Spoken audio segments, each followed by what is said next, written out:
Գնացի։ Հայաստանում բարբերաբար ավելանում են սրճարաններ ու ռեստորաններ։ Բնակելի շենքերից ոչ հեռու բացում են նոր գիշերային ակումբներ։ Քաղաքային բնակիչները փորձում են լսելի դառնալ, պահանջելով տնտեսվարողներից չխախտել իրենց իրավունքները։ Մեկ պատուհանն այսօր պատմելու է հանրային սննդի կետերի լիցենզավորման եւ սահմանված նորմերին համապատասխանելու մասին։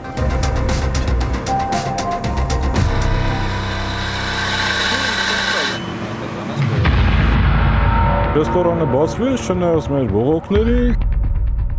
Եվ մեղավորը վստահորդերս են։ սկսեցին պայքարել մեր իրավունքների համար։ Ակտը մերժվել է պետչական մարմնի կողմից։ Անվավեր են ճանաչել։ Վարչական շրջանի ղեկավարը լիազորություն չունի։ Առանց նման թույլտվության գործունեություն իրականացնելը ապօրինի է։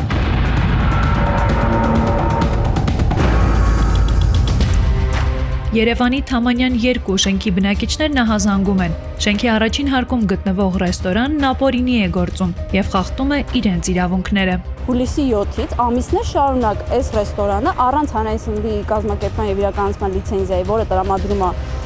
կենտրոն վարչական շրջանի ղեկավարը, աշխատում է, գործունեություն է ծավալում։ Բազմաթիվ անգամներ թե ես, թե բնակիչները դիմել են թեժգից, գրություններ են ուղարկել, ինչի արդյունքում պատկերացրեք, որ հուլիսի 7-ից աշխատում են ամեն օր ապօրինաբար, կազմվել է ընդամենը 3 արձանագրություն, որը չնչին գումարները։ Իրականում խնդիրն ավելի խորը պատճառներ ունի։ Գրեթե 2 տարի առաջ տնտեսվարողը գնել է իր տարածքի վերևում գտնվող բնակարանը, ստացել շինթույլտվություն ու սկսել շինարարություն, քանդելով միջհարկային ծածկը։ Բնակիչներից ոչ մեկը համաձայնություն չի տվել, միայն աղմուկի վրա մենք իմացանք, գոյություն ունի քաղաքապետի կողմից տրամադրված շինթույլտվություն եւ արդեն նրանք պատրաստվում են այդ միջհարկային ծածկը քանդել։ Այն դեպքում, երբ որ միջհարկային ծածկը ընդհանուր բաժնային սեփականությունն է եւ առանց շենքի բնակիչների համաձայն ուղղակի իրավունք չունեն ոչ մեկը նման գործունեություն կատարել։ Եթե խոսքը վերաբերվում է ընդամենը այս անցք բացելուն, այսինքն նրանց իրավունքները խախտվելուն, երկու հարկերն պատկանում են, որտեղ անցքը բացվել է, պատկանում են ինվեստորներին։ Եթե խոսքը սեյսմիկ անվտանգության մասին է, ապա բոլոր փաստաթղթերը ներկայացվել են, որ որևէ շեղում սեյսմիկ անվտանգության ոլորտում չի եղել։ Ընդհակառակը երկար տարիներ նկուղային հարկում կոյուղաջրեր են հավաքվել, տարբեր ջրեր են հավաքվել, անձրևաջրեր են հավաքվել, որոնք իրականում խարխլել են շենքի հիմքերը, ներկայումս վստահորդներս բավականին մեծ գումարներով ջրահեռացման համակարգերն է դրել, որպեսզի շենքի սեյսմիկ կայունությունը որևէ կերպ չվտանգվի։ Ինչպես ցանկացած ռեստորանային համալիր Կասկադում մեր համալիրը եւս ունի օդատարներ եւ ձայնային խնդիրները եւ հոտի հետ կապված խնդիրները նորագույն տեխնոլոգիաների միջոցով փորձել ենք հասնել 0-ի։ Օդատար ուղին, նրանք փորձեցին իմ պատոհանների տակով տանել, ես արգելեցի, պրոստը արգելեցի։ Մեր մուտք որ մտնեք այդ օրվա մենյուն դուք կարաք հոտերից մի անգամից ձուկա, միսա, սալատը, չեմ բանանում, չափազանցնում, իսկապես այդպես է։ Մի խայտարակ վիճակ է, հետի մեկ։ Մուտքի կողմը օֆիցիանտներն են, թե հավաքարարներ են, ծխարան են դարձրել, խոզանոց են դարձրել։ Ծխում, քցում, ծխում, քցում։ Սկսեցինք պայքարել մեր իրավունքների համար։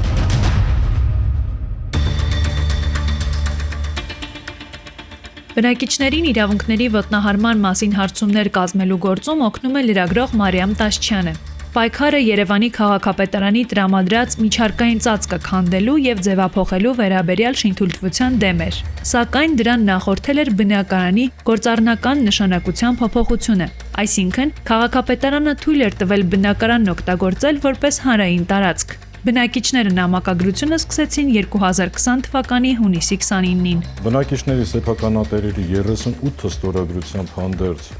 ուղղված է եղել Հայկ Մարությանին,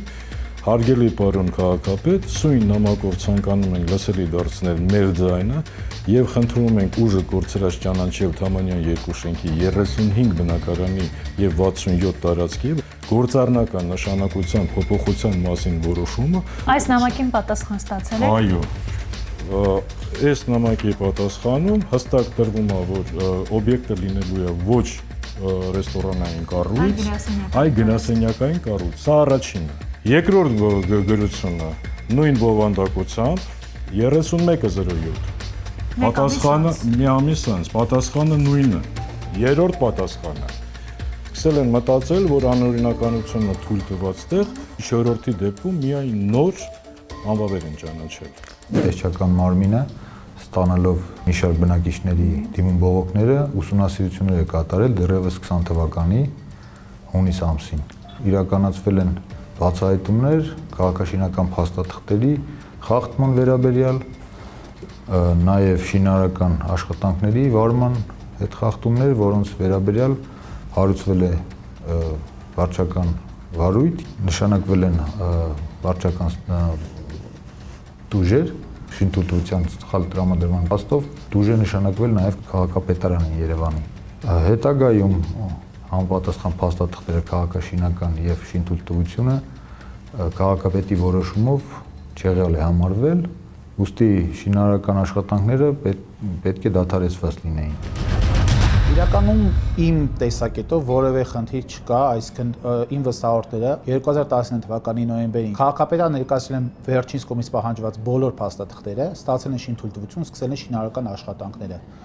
Արդեն շինարարական աշխատանքները գրեթե ավարտին հասցրած ժամանակ բնակիչների կողմից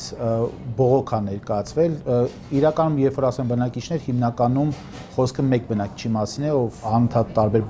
մարմիններ բողոք է ներկայացնում այս հարցի հետ կապված։ Տեսչական մարմինը բացահայտեց, որ քաղաքապետարանի կողմից պահանջված փաստաթղթերի մեջ կան որոշակի բացթողումներ, այսպես ասած չկա բազմաբնակարան շենքերի մասին օրենքով պահանջվող բոլոր բնակիչների համաձայնությունը։ Այդ բացահայտումը բայց տեղի է ունեցել այն ժամանակ, երբ շինարարական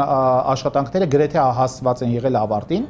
եւ մինչեւ վերջինս տեղեկացնում է քաղաքապետարանին, որ կա այսպիսի թերություն, մենք արդեն վստահորդներից ներկայացնում են դիմում փաստագրման ավարտված շինարարության փաստագրման ակտ եւ շահագործման թույլտվություն ստանալու համար։ Քաղաքապետարանի կողմից ստանում ենք փաստաթուղթ, որ անհրաժեշտ է կասեցնել նման շինթույլտվությունը, ներկայանում ենք քաղաքապետարան վարչական վարույթի շրջանակներում բացատրում ենք, որ ավարտված արդեն աշխատանքները որևէ դեպքում չեն կարող կասեցվել։ Քաղաքապետարանը աշխատակիցները ենթադրաբար հասկանալով, որ որևէ օրինականություն չկա գործողությունների մեջ, կասեցման մասին որոշում չեն կայացում, քանի որ արդեն մենք դիմել էինք, ավարտական ակտ ստանալու համար, ստանում ենք շինարարության թույլտվություն անվավեր ճանաչելու մասին քաղաքապետի որոշումը։ Բնակիչների բողոքի արդյունքում ի վերջո շինթույլտվությունն անվավեր ճանաչվեց, բայց դա չխանգարեց տնտեսվարողին ավարտին հասցնել շինարարությունը։ Բազմաթիվ անգամներ նշվել է, որ քաղաքապետը իրավասություն չունի վերականգնելու այդ ծածկը։ Վնաս տալու իրավունք։ Այսինքն, ի սկզբանե որոշում կայացնելու ծածկը քանդելու ուներ, հետո բայց հասկացան, որ դա մասնավոր սեփականություն է, մենք չենք կարող վերականգնել։ Շինարարական աշխատանքները շարունակվել են, հասել են տրամաբանական ավարտին եւ կառուցապատողը դիմել է փաստաթղթեր ձևակերպելու խնդրանքով տեսչական մարմնի մասնագետների բացահայտած խախտումների արդեն հրդեհային նորմերի անվտանգության նորմերի չպահպանման հետ կապված տրվել են պարտադիր կատարման ցուցումներ եւ ավարտական ակտը մերժվել է տեսչական մարմնի կողմից։ Ստացվում է, չկա շինթույլտվություն, չկա տեսչական մարմնի շահագործման թույլտվությունը, չկա վարչական շրջանի ղեկավարի սննդի կազմակերպման եւ իրացման թույլտվությունը, բայց ռեստորանը գործում է։ Ես կարծում եմ, որ որևէ անօրինականություն չկա, եթե Ունեք դուք շահագործման թույլտվությունը։ Քանի որ քաղաքապետարանի կողմից դեռևս կներեք, քանի որ քաղաքապետարանի կողմից դեռևս 24 օգոստոսի մենք ստացել ենք այցի ապահովման միջոց կիրառելու մասին որոշում, ըստ որի քաղաքապետարանի պարտավորեցվում էր տրամադրել մեզ ավարտական ակտ, իսկ ինչի մեզ չեն տալի հանրային սնունդ կազմակերպելու եւ իրականացնելու մասին թույլտվություն, քանի որ 35 բնակարանը, որին մենք շինթույլտվության համար դիմել ենք քաղաքապետարանին, 35 բնակարանը պետք է վերափոխվի ոչ բնակելի։ Այդ մասով են համենը խնդիրը, դրա համար մերժում են, բայց դատարանը վերջինս պարտավորեցրել է տալ ժամանակավոր շահագործման թույլտվություն, որ այսինքն դատարանի որոշումը չի կատարվում քաղաքապետարանի կողմից, հա, դեռևս մինչև հիմա չի կատարվել եւ մեղավորը վստահորդելս է։ Ռեստորանը բացվի, չնայած մեր բողոքներին, չնայած ամեն ինչի, աշխատելու հարցում շատ մեծ դեր ունի նաեւ թաղապետը, ստեղի կենտրոնի թաղապետը։ Այս պահի դրությամբ Թամանյան 2 հասցեում գտնվող հանրային սննդի կազմակերպման կետը թույլտվություն համապատասխան չունի վարչական շրջանի ղեկավարի կողմից տրամադրված, որի վերաբերյալ վարչական իրավախախտման վերաբերյալ արձանագրություն է կազմվել առանց համապատասխան թույլտվության հանրային սննդի կազմակերպման եւ իրացման գործունեություն իրականացնելու համար Ձեր կողմից մատնանշված հասցեում գործունեություն իրականացնող տնտեսվարող սուբյեկտի վերաբերյալ դեռևս հուլիս ամսվա ընթացքում ստացել ենք քաղաքացուց բողոք, որի հիման վրա ստուգում ենք իրականացրել տնտեսվարող սուբյեկտի մոտ հիգիենիկ պահանջների անհամապատասխանությունը բացահայտելու վերաբերյալ։ Արդյունքում քաղաքացուն պատասխանել ենք մենք, որ արձանագրվել է աշխատակիցների առողջական վիճակի զննության պարբերականության խախտում, որի համար տնտեսվարող սուբյեկտը ենթարկվել է վարչական պատասխանատվության։ Այլ խախտումներ չեն։ Այլ խախտումներ մեր լիազորությունների շրջանակներում չեն արձանագրել։ Երբ որ քաղաքապետը անվավեր ճանաչեց իր իսկ որոշումը, մի քիչ բնակիչները, ասենց ասած, հանգստացան, բայց եկավ հասավ հուլիս ամիսը, ու իրանք ակտիվորեն փնտրում էին այս ընթացքում մատուցողներ, աշխատակիցներ, գրում էին, որ շուտով բացվելու են, բայց անկեղծ եմ ասում, անձամբ ես չէի հավատում, որ հնարավոր է նման կերպ արհամարել բոլոր պետական մարմիններին, պրոստը բացվել, չունեն թույլտվություն, բայց բացվում են։ Ինչ որ բանն եք ասելու սենց մոտավորապես։ Ես համաձայն չեմ պետանորության հետ, որովհետև եթե կանոնությունը ապակա բացառապես Երևանի քաղաքապետարանի կողմից Երևանի քաղաքապետարանը հրաժարվեց մեկնաբանել խնդիրը, հղում տալով հարցումների այն պատասխաններին, որոնք ստացել են բնակիչները։ Ինչու եք գործում առանց շահագործման թույլտվության։ Ես հիմա ասում, եթե նույնիսկ այդ չտրամադրելու պայմանները մեզ տուգանում են, մենք համապատասխան տուգանքները վճարում ենք, մենք այդ վարչակապահովության ենթարկում ենք, վճարում ենք տուգանքները, մինչև այս հարցը, այսինքն սպասում ենք ամեն րոպե, որ քաղաքապետարանը մեզ պետք է տա ավարտական ակտ, այսինքն պետք է պաշտպանվեն Հայաստանի Հանրապետության սահմանադրությամբ եւ օրենքներով նախատեսված մեր իրավունքները եւ մեզ դատանի որոշումը պետք է ի վերջո կատարվի եւ մեզ պետք է տրամադրեն ավարտական ակտ, որի հիման վրա մենք պետք է ստանանք նաեւ վերոնշյալ թույլտվությունները։ Այդ իրավահարաբերությունները արդեն առաջանում են բացառապես իմ վստահորդների եւ վարչական շրջանի ղեկավարի միջեւ, որևէ կերպ չեն առաջում հարևանեն։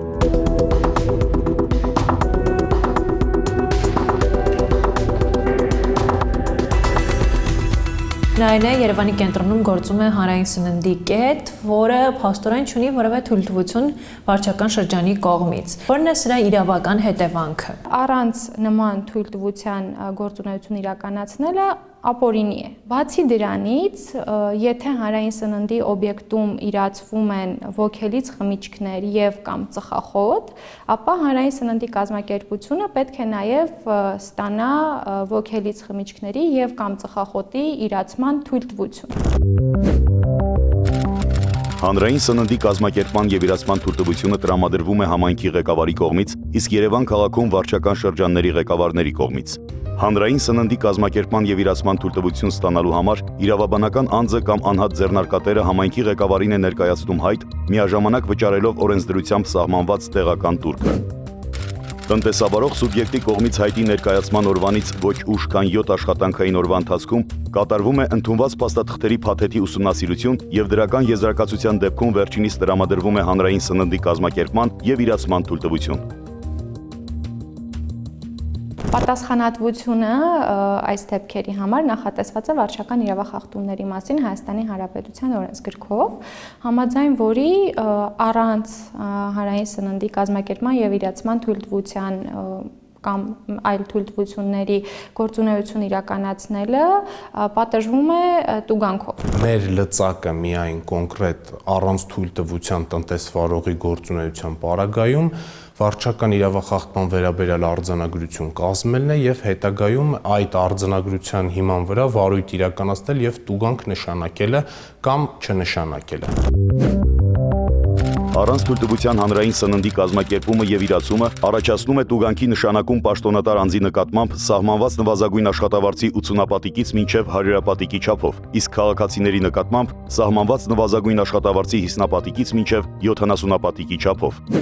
Առանց թույլտվության ոգելից խմիչքների եւ կամ ծխախոտի արտադրանքի վաճառք իրականացնելը, իսկ հանրային սննդի օբյեկտներում ոգելից խմիչքների եւ կամ ծխախոտի արտադրանքի իրացում իրականացնելը առաջացնում է տուգանքի նշանակում պաշտոնատար անձի նկատմամբ սահմանված նվազագույն աշխատավարձի 20-պատիկից մինչև 50-պատիկի չափով։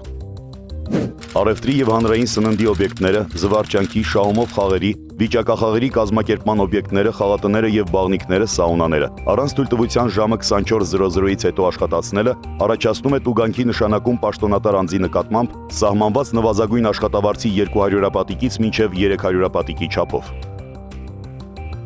Կա սննդի կազմակերպմամբ զբաղվող տնտեսվարող, որը ակնհայտ բոլորի աչքի առաջ գործում է, չունենալով թույլտվություն։ Սա նորմալ է։ Ասեմ դες, ես կարող եմ մեր մասով գնահատական տալ նշված հանրային սննդի կետը առանց թույլտվության գործունեություն իրականացնելու, այսինքն կասեցումը ֆիզիկապես արգելելը այդ տարածքի գործունեությունը դուրս է թե վարչական շրջանի, թե քաղաքապետարանի լիազորությունների շրջանակից։ Թույլ տալու իրավունք ունի, կասեցնելու իրավունք ունի։ Կասեցնելու վարչական շրջանի ղեկավարը լիազորություն չունի արգելելու։ Վարչական իրավախախտումների մասին օրենսգիրքը նախատեսում է միայն տուգանելու հնարավորություն եւ շատ տարօրինակ է, որ օրինակ հնարավորություն չի տալիս վարչական շրջանի ղեկավարին բացի տուգանելուց նաև կասեցնել օրինակ հանրային սննդի օբյեկտի գործունեությունը կամ արգելել այդ գործունեությունը առանց համապատասխան թույլտվություն ստանալու։ Եթե վարչական շրջանի ղեկավարին այս հնարավորությունը օրենքը չի տալիս, որ մարմինը պիտի դա անի։ Եթե այդ թույլտվությունը տրամադրողը վարչական շրջանի ղեկավարն է, վերջինս բնականաբար պետք է նաև ունենա հնարավորություն թույլ չտալ արգելել առանց այդ թույլտվության գործունեություն իրականացնելը, սակայն քանի որ ըստ էության օրենքում այդ մասը կարգավորված չէ, ստացվում է, որ գուցե դատական կարգով այդ արգելքը պետք է լինի եւ օրինակ այն անձինք, ում շահերը իրավունքները խախտվում են ապօրինի գործունեությամբ, իսկ ըստ էության դա այնպիսի իրավահարաբերություններ են, որը կապված է մարդկանց առողջության, մարդկանց կյանքի հետ եւ բնականաբար շատերի շահերն են շոշափվում։ Այդ դեպքում այն անձիկ, ում շահերը ոտնահարվում են, կարող են դատական կարգով պահանջել արգելել տվյալ տնտեսվարող սուբյեկտի գործունեությունը կամ առնվազն կասեցնել այն մինչև համապատասխան թույլտվության ստացումը։ Դատական պաշտպանության սակայն դիմեց տնտեսվարողը, դատարանին խնդրելով վերականգնել շինթույլտվությունը, թեև չէր դադարեցրել շինարարությունը։ Դատանի կողմից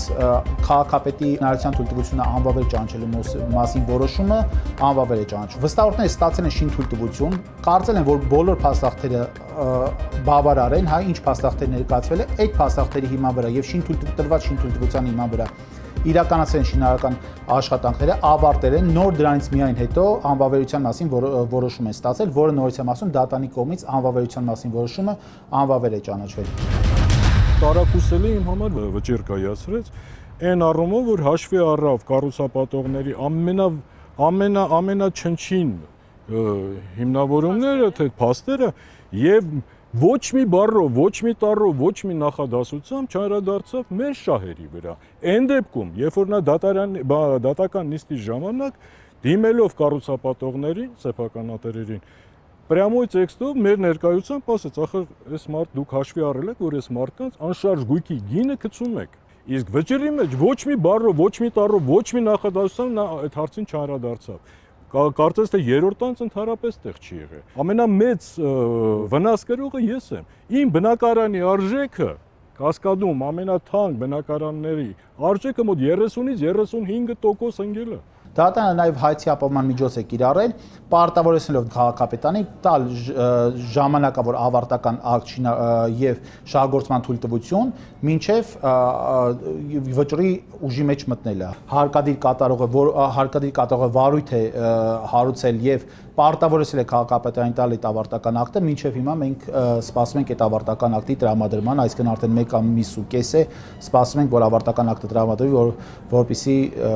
ռեսոնը առանց որևէ խոչընդոտի աշխատի։ Վարչական դատարանի կողմից կատարողական թերթ է տրվել, որով պայմանավորված քաղաքապետարանը ունի պարտավորություն։ Պարտավորությունը այն է, որ հայցվոր կողմին պիտի տրամադրի շահագործման թույլատվություն, ինչի հիմքով հարուցվել է մեզ մոտ կատարողական վարույթ եւ կայացվել են որոշումներ կատարողական վարույթ հարուցելու, պարտապանին պարտավորեցնելու վերաբերյալ, որը ուղարկվել է քաղաքապետարան։ Այս պահին կատարողական վարույթը ընթացիկ է եւ կատարողական գործողությունները շարունակվում են։ Դե ավարտի մասին այս պահին խոսել որևիցե բան ասել չեմ կարող, ընթացիկ կատարողական գործողություններ են։ ինչ կստացվի, արդյունքը կերևա։ Տնտեսվարողը իր կողմից ներկայացվում է քաղաքաշինական փաստաթղթեր, դատական գործերի վերաբերյալ իր կողմից ի օգուտ իրեն կատարված, բայց ոչ օրինական ուժի մեջ մտած վճիռներ, իսկ բնակիչների կողմից ներկայացվում են փաստաթղթեր, որ իրենք դեմ են այդտեղ գործունեություն իրականացնելու։ Ոչ միայն դա, նաև կա տեսչական մարմնի համապատասխան որոշումը, որով վերջնական ակտը ստորագրված չէ։ Այո, բայց նույն տնտեսվարողի կողմից մոտ 1 շաբաթ առաջ ներկայացվել է դատարանի կողմից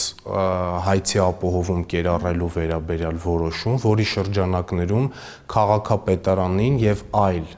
իրավասու ստորաբաժանումներին, այդ թվում նաև տեսչական մարմնին, պարտավորեցվել է ստորագրելու շահագործման եւ այլ փաստաթղթերը, որոնք հիմք են հանդիսանում տնտեսվարողի համար ավարտական ակտ ստանալու եւ իր կատարած շինարարությունը։ Բայց տեսչական մարմինը այնտեղ անհամապատասխանություններ է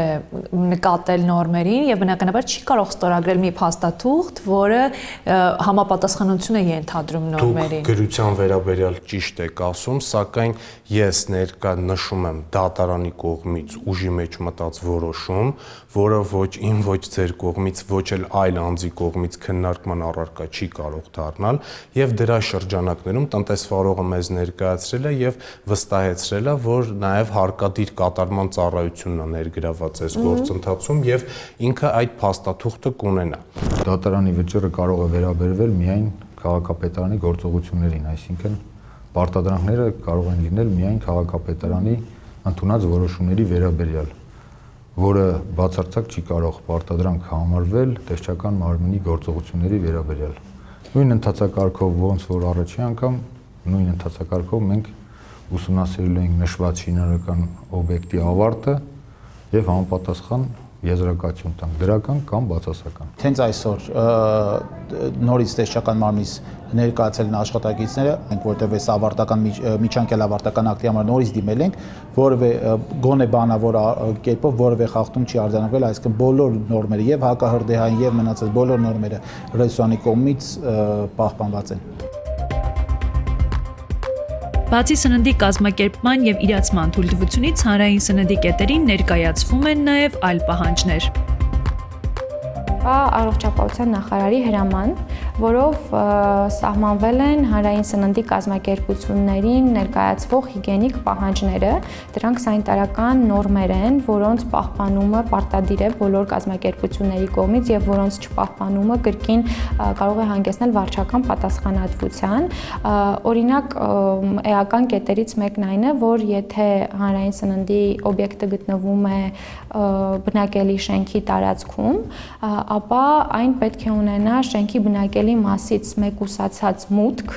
եւ էվակուացիոն ելքեր։ Այսինքն ես գիտեմ, որ սա ակտուալ խնդիր է, որ շենքերի բնակիչները հաճախ բողոքում են, որ հանրային սննդի օբյեկտները կամ նույնիսկ զվարճանքի վայրերը, գիշերային ակումբները գտնվում են շենքերի բնակելի շենքերի տարածքներում, ցավոք այդ մասով արգելք չկա կոնկրետ հեռավորություն սահմանված, ավելին չկա արգելք, որ հենց տվյալ շենքի ներսում գտնվի, ոչ թե միայն հեռու լինի, այլ անգամ կարող է ներսում գտնվել։ Մանրամասն պահանջներ են նախատեսված ջրահեռացման, ջրամատակարարման, օդափոխության, օրինակ նախատեսված է, որ հանրային սննդի օբյեկտների այդ արտադրական բաժինները պետք է անպայման ապահովված լինեն օդափոխության համակարգերով եւ իհարկե կարեւորն այն է, որ հետեւողական լինեն համապատասխան մարմինները եւ ստուգեն արդյոք այդ պահանջները համապատասխանում են։ Ովքեր են վերահսկում։ Կոնկրետ տվյալ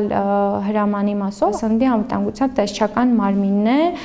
որ իրավասու է վերահսկողություն իրականացնել, արդյոք այդ պահանջները տնտեսվարողի կողմից պահպանվում են թե ոչ, եւ եթե ոչ, կրկին վարչական իրավախախտումների վերաբերյալ Հայաստանի Հանրապետության օրենսգրքով նախատեսված են տուգանքներ։ Եթե մենք խոսում ենք հիգիենայից առաջնային աշխատակիցների անձնական հիգիենայի ներկայացվող պահանջներից, դա սանիտարական գրքույկների առկայությունն է, որը հավաստում է, որ աշխատակիցները առնվազն տարեկան 2 անգամ ենթարկվում են պարտադիր բժշկական զննությունների եւ ունեն իրենց սանիտարական գրքույկները, դա տարածքի ախտանության հետ կապված հարցերն են, այսինքն դերատիզացիա եւ դեզինսեկցիայի հետ կապված հարցերը, որը կամ հավատարմագրված մարմնի հետ ունեն պայմանագիր, որը որ ծառայություններ է մատուցում կամ իրենք ինքնուրույն են իրականացնում այդ աշխատանքները։ Եթե մենք խոսում ենք տարածքի հիգիենիկ վիճակից, արդեն դա շփվող մակերեսների, ընդհանուր օդատար խողովակների, գազօջախների, սպասքի մաքրություն, լվացում, ախտահանություն, այդ ամբողջը իր մեջ ներառում է հիգիենային ներկայացվող պահանջները։ Մենք ունենք տարեկան պլանային ստուգումներ եւ ունենք արտապլանային ստուգումներ, որոնք արդեն քաղաքացիների ահազանգերի հիման վրա կամ այլ մարմիններից ստացված հաղորդագրության հիման վրա են իրականացվում։ Առանձին կարգավորում կա կարծեմ աղմուկի հետ կապված, որը հենց ժամային սահմանափակում են նաև ենթադրում։ Այո, նախատեսված է, որ առևտրի կետերը եւ հանրային սննդի օբյեկտները պարտավոր են պահպանել լռությունը եւ անդորը համապատասխան ժամերի, ըստ օրենսգրքի այդ ժամերը կարող են լինել ժամը 22:00-ից ժամը 7-ը, ժամը 23:00-ից ժամը 7-ը կամ ժամը 24:00-ից ժամը 7-ը, յուրաքանչյուր համայնքի համար տվյալ համայնքի ավականին է որոշում կայացնում։ Երևանի ավականին 2019 թվականին որոշում է կայացրել, որ այդ ժամանակահատվածը Երևան քաղաքի համար ժամը 23:00-ից մինչև առավոտյան ժամը 7:00-ն է եւ այդ ընթացքում հանրային սննդի օբյեկտների առևտրի կետերի կողմից եթե լռությունը անդորը խախտվում է, այդ դեպքում կրկին նախատեսված է տուգանք